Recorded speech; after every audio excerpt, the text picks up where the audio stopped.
Hello everyone, welcome back to my channel. ఈ video నచ్చినట్లయితే subscribe చేసి ఇంకా ఏదన్నా సీరియల్ రివ్యూ కావాలంటే కింద కామెంట్ సెక్షన్లో కమెంట్ చేయండి.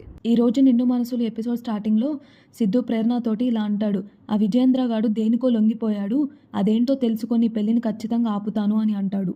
అప్పుడు ప్రేరణ, నీ నవ్వు వెనక ఇంత బాధ ఉందా సిద్ధు? ఇంత భారాన్ని మోస్తూ ఎలా ఉండగలిగావు అసలు నువ్వు? పరిస్థితులు నన్ను అలా ఉండేలా చేశాయి ప్రేరణ అని సిద్ధు అంటూ ఉంటాడు. కానీ ఇప్పుడు నీతో చెప్పుకున్నాక కొంచెం నా గుండెల్లో భారం తగ్గినట్టు అనిపిస్తుంది ప్రేరణ అని అంటాడు. అప్పుడు ప్రేరణ, మీ అమ్మగారికి కూడా చెప్పుకోలేని ఇంత పెద్ద రహస్యాన్ని నువ్వు నాకు మాత్రం ఎందుకు చెప్పావు సిద్ధు అని అంటే, అప్పుడు సిద్ధు, నువ్వు అడిగావని చెప్పలేదు ప్రేరణ, నేను నిన్ను నమ్మాను కాబట్టి చెప్తున్నాను అని అంటాడు. నా జీవితంలో నువ్వు చాలా స్పెషల్ ప్రేరణ, చాలా అంటే చాలా స్పెషల్ అని అంటూ ఉంటాడు. నేను నా అనుకున్న వాళ్ళల్లో అమ్మ, చెల్లి, కుమార్, ఇప్పుడు నువ్వు కూడా అని అంటాడు. నువ్వు నా పక్కనుంటే ఎంత పెద్ద కష్టమైనా చాలా చిన్నదిగా అనిపిస్తుంది ప్రేరణ. సమస్యల వలలో చిక్కుకున్నప్పుడు నాకేం చేయాలో తెలియక ఉంటే నేనున్నాను అని నువ్వు ఎప్పుడు నా తోడు ఉంటున్నావు. నా సంతోషం కోసం నువ్వు కష్టపడ్డానికి కూడా సిద్ధపడ్డావు. అయిన వాళ్ళతో పంచుకుంటే ఎంత పెద్ద కష్టమైనా కూడా దూది పింజలా ఎగిరిపోతుంది అంటారు. నిన్ను చూస్తే నాకు అదే భావన కలిగింది ప్రేరణ. అందుకే నా దృష్టిలో నువ్వు ఎప్పుడు నాకు ప్రత్యేకమైన దానివి అని అంటాడు. అందుకే నా గుండెల్లో ఉన్న బాధని నీకు మాత్రమే నేను చెప్పుకోగలిగాను ప్రేరణ అని అంటాడు. అప్పుడు సిద్ధు ప్రేరణ చేయి పట్టుకొని, ప్రేరణ నువ్వు నాకెప్పుడు ఇలానే తోడుగా నిలబడతావా అని అడుగుతాడు. అంటే అదే నా చెల్లెలి పెళ్ళి ఘనాగాడితో జరగకుండా చేసేదానికి అని అంటాడు. తర్వాత ప్రేరణ, కానీ ఎన్నాళ్ళని బాధని ఇలా నీ గుండెల్లో దాచుకుంటావు సిద్ధు అని అంటే, అప్పుడు సిద్ధు బయట పెట్టాలని నాకు కూడా ఉంది ప్రేరణ, కానీ అది విని మా అమ్మ తట్టుకోలేదు. ముఖ్యంగా మా నాన్నను చంపింది వాడే అని తెలిస్తే అస్సలు తట్టుకోలేదు. కానీ వాడికి ఎగనిస్ట్గా నాకు కానీ సాక్ష్యాలు దొరికినాయి అనంటే నేను ఎలా ఉంటానో ఏం చేస్తానో కూడా నాకే తెలియదు. వాడిని మాత్రం నేను వదిలిపెట్టను ప్రేరణ అని అంటూ ఉంటాడు. కానీ ఏదో ఒక రోజు వాడి పాపాన్ని ఖచ్చితంగా బయట పెట్టి తీరుతాను ప్రేరణ అని అంటాడు. కానీ దానికంటే ముందు అసలు ఈ ఘనాగాడితో ఈ పెళ్ళి ఆపేసేయాలి ప్రేరణ. అప్పుడు ప్రేరణ, నువ్వే ముహూర్తాన నీ బాధను నాకు చెప్పుకున్నావో కానీ ఆ నమ్మకాన్ని మాత్రం నేను ఎప్పుడు కోల్పోను సిద్ధు అని అంటుంది. నువ్వు వేసిన ప్రతి అడుగులో నీకు విజయం దక్కేలాగా నీకు తోడుగా నేనుంటాను సిద్ధు అని అంటే, అప్పుడు సిద్ధు థ్యాంక్స్ ప్రేరణ అని అంటాడు. తర్వాత సీన్లో ఐశ్వర్య యాపిల్ కొరుకుతూ ఉంటుంటే రంజిత్ అప్పుడే వచ్చి, ఓ హలో, ఏం చేస్తున్నావు నువ్వు ఇక్కడ అసలు అని అడుగుతాడు. అయినా నువ్వు ఈ టైంలో మ్యూజిక్ క్లాస్లో ఉండాలి కదా, ఎందుకు వెళ్ళలేదు అని అడుగుతాడు. అడుగుతుంది నిన్నే, చెవులు పనిచేయట్లేదా అని అంటాడు. తినడానికే పుట్టావా లేదా పుట్టిందే తినడానికా అని అంటే, అప్పుడు ఐషు, అవునండి నేను తినడానికే పుట్టాను.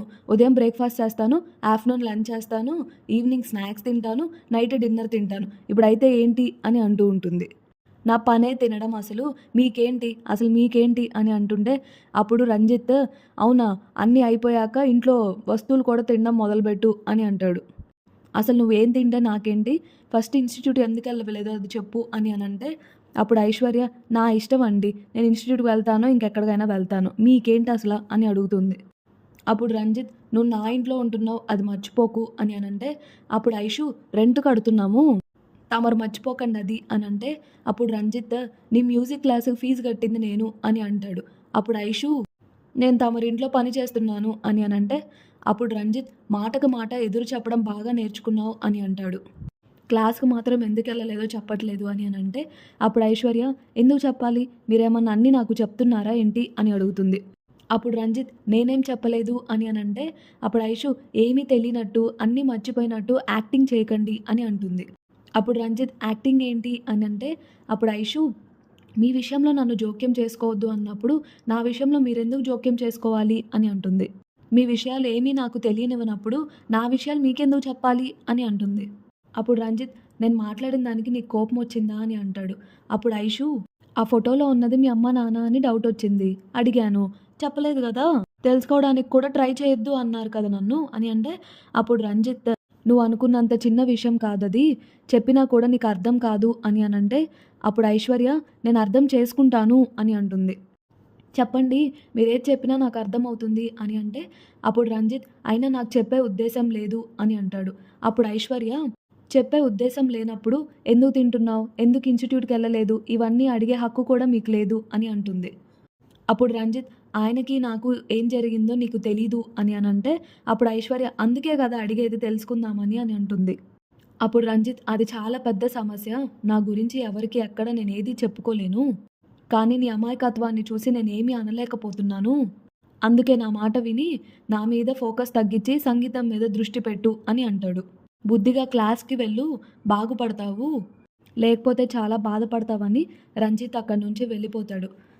అప్పుడు ఐశ్వర్య, లేదు మీరెంత చెప్పినా కూడా మీ గతం నేను తెలుసుకొనే తీరుతాను అని యాపిల్ కొరుకుతూ ఉంటుంది. తర్వాత సీన్‌లో ఘన, సుధ మాట్లాడుకుంటూ ఘన సుధతోటి వచ్చావా సుధా అని అంటే అప్పుడు సుధ గుడ్ మార్నింగ్ సార్ అని అంటాడు. తర్వాత ఘన నీ కోసమే వెయిట్ చేస్తున్నా, ఏమైనా చేంజ్ ఉందా అని అడుగుతాడు. ఘన మనసులో నన్ను చూసి హీరోలా ఉన్నాను అంటాడు చూడు అని అనుకుంటూ ఉంటే కానీ సుధా చేతిలో రూపాయి పెడతాడు.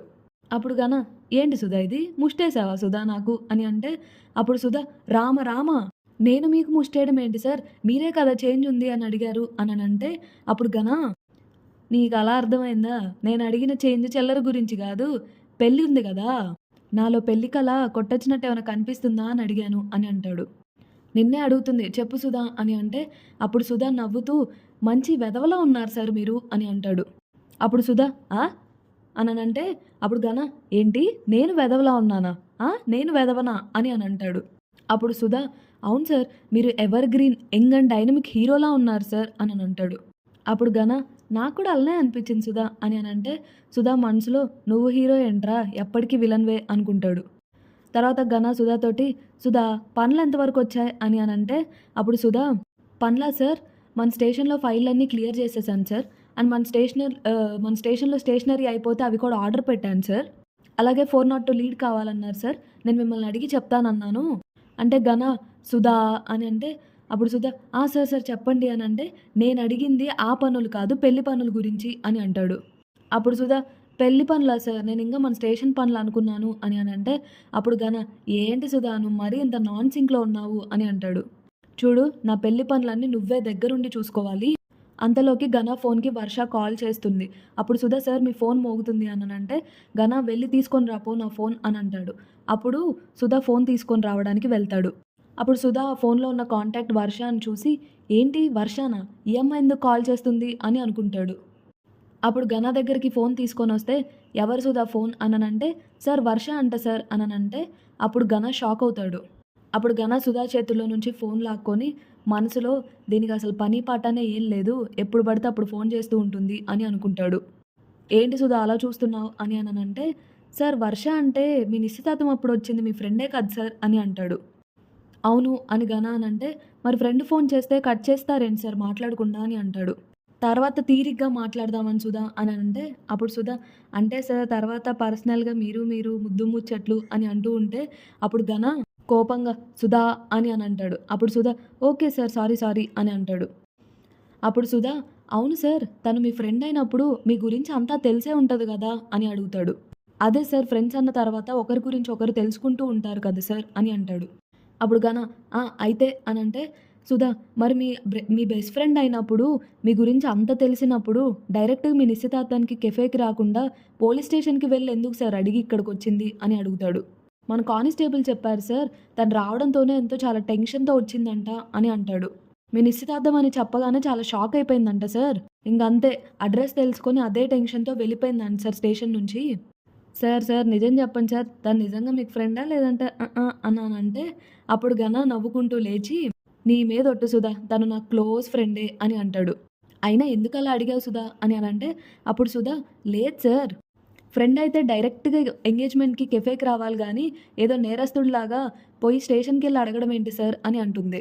అందుకే ఒక చిన్న డౌట్ ఉండిపోయింది సార్ నా బుర్రలో అని అంటే అప్పుడు ఘన అంటే నేనున్న బిజీలో ఆ రోజు తనకు అడ్రస్ చెప్పడం మర్చిపోయా సుధా అన్నట్టు ఈ విషయం ఎవరికైనా చెప్పావా అని అంటే లేదు సార్ అని అంటాడు. పోనీ ఈ విషయం ఇప్పుడు ఎవరికైనా చెప్పాలనుకుంటున్నావా అని అంటే అయ్యో లేదు సార్ అని అంటాడు.